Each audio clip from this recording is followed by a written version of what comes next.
विचाराने पुरोगामी विचाराचे रोहित पवार आहेत, कट्टर पुरोगामी विचार आहे. जो शाहू फुले आंबेडकरांना छत्रपती शिवरायांना मानतो महाराष्ट्रात, तो जाणार कुठे? जातीयवाद्यांच्या टोळी जाणार आहे, धर्मांध टोळी जाणार आहे. त्यामुळे राहुल गांधी सुद्धा त्याच विचाराचे आहे. त्यामुळे मिळणं भेटणं विचार मांडणं आणि राहुलजी अशा लोकांना निश्चितपणे ऐकून घेतात. त्यामुळं उद्या जर रोहित पवारांनी आमच्याशी जवळीक साधली तर ते आमचे महाविकास आघाडी म्हणून जवळच आहोत आम्ही. आणि स्वागत का नाही करणार? 100% स्वागत करू आम्ही. आणि आता राष्ट्रवादीमध्ये पवार साहेबांच्या राष्ट्रवादीमधील जे काही आता चर्चा होते आहे त्यातील काही चर्चा होऊ दे, कोणी किती वेळा नरेंद्र मोदीजींना भेटू देत, कोणी मुख्यमंत्र्यांच्या विमानातून जाऊ देत, पण ते लोक पुरोगामी विचाराचे आहेत, ते आमचे आहेत, ते आमच्याबरोबर राहतील असा मला विश्वास आहे. आणि रोहित पवार तर 100% आमच्या बरोबर राहणार, काँग्रेस बरोबर राहतील. काँग्रेसमध्ये येतील की नाही हे आज नाही सांगता येत मला, तो निर्णय वरचा आहे.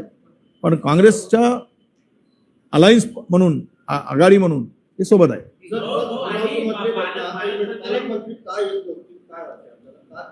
नाही, पालकमंत्री यायला पाहिजे. एवढी मोठी घटना घडल्यानंतर त्यांनी विजिट द्यायला पाहिजे. त्यांना कॅबिनेट मला वाटते महत्वाची वाटते. पण आता तो दौरा अर्धवट करून जर त्यांनी विजिट दिली असती आणि या सगळ्या प्रकरणाची चौकशीच्या, तेच म्हणतो मी, म्हणजे त्यांना त्यापेक्षा हे महत्वाचं वाटू नये पालकमंत्र्यांना. शिंदे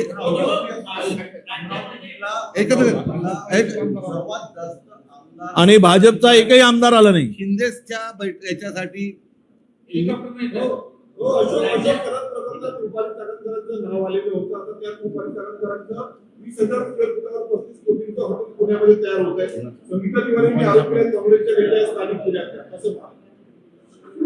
मी असं या विषयावर मी काय बोलावं, तुमची काय इच्छा आहे? रुपाली चाकणकरांवर मला काही फार बोलायची गरज नाही. असे प्रश्न घेण्यापेक्षा सध्या आमदार असलेला जिल्हा अमरावती आहे, सर्वात जास्त खासदार असलेला जिल्हा अमरावती, राज्यसभेचे खासदार आहेत, लोकसभेचे खासदार आहेत. तरी सुद्धा मेळघाटामध्ये माता मृत्यू कुपोषणाचा प्रकार हा मोठ्या प्रमाणात,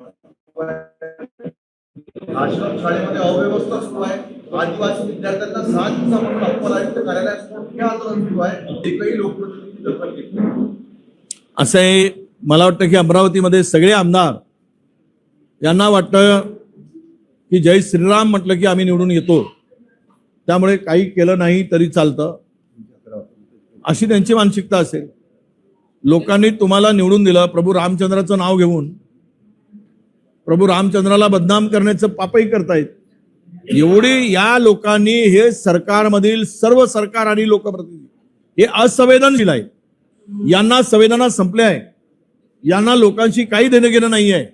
एवढी मोठी घटना घडून जर कोणता भाजपचा आमदार किंवा सत्तेतला आमदार तिकडे जाऊन भेट देत असेल तर अमरावतीकरांनी कशा पद्धतीनं यांना वागवावं, कशा पद्धतीनं यांची पूजा करावी हे अमरावतीकरांनी ठरवलं पाहिजे.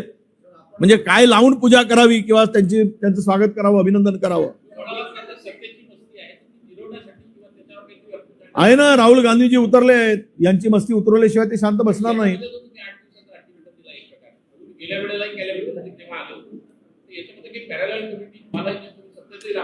असं आहे की आम्ही सरकार म्हणून आमच्याकडे डॉक्टर आहेत, डॉक्टर सुनील देशमुख साहेब, त्यातल्या त्रुटी ते शोधू शकतात. घ्या पाहिजे चौकशी समितीमध्ये. आम्ही मागणी करतो त्यांच्याकडे, पण ते घेणार नाही. त्यांचं सगळं उघडं पडेल. आरोग्यमंत्र्यांनी स्पष्ट केलेलं आहे ही समिती जी आहे, या समितीचा रिपोर्ट आहे तो बंद कॅमेरा राहणार नाही, ऑन कॅमेरा राहील किंवा उघडी राहील. आणि त्याच्यामध्ये काही पत्रकारांना घ्यायचं त्यांनी काही म्हटलेलं आहे. या ठिकाणी पत्रकारांना घेत असेल तर मी आरोग्यमंत्र्यांना आजच पत्र लिहितो. एक विरोधी पक्षाची सुद्धा 2 माणसांचा, त्यामध्ये 2 नेत्यांचा समावेश करा, अशी मागणी मी त्यांच्याकडे करतो.